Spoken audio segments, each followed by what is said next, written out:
Mga kabayan, operational na ang ating unang 2 Miguel Malvar class frigates. Pero alam nyo ba na ang kasunod na 2 Flight II ships na parating by 2029 ay may dalang malalaking pagbabago? Kahit magkamukha sila sa labas gamit ang parehong 3,200-ton hull, mas mabagsik ang kaloob-looban ng susunod na dalawang barko.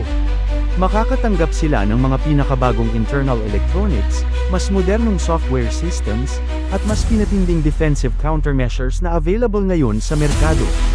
Mula sa system optimization hanggang sa tactical capabilities, mas pinatalas ang kabuuang sistema ng Flight II para sa mas matinding labanan. Paano nga ba nito babaguhin ang lakas at kakayahan ng Philippine Navy? Alamin ang buong detalye, specs, at timeline sa ating full video mamaya. Mag-subscribe na sa ating channel at i-hit ang bell icon para hindi niyo ito ma-miss. Mabuhay ang Pilipinas!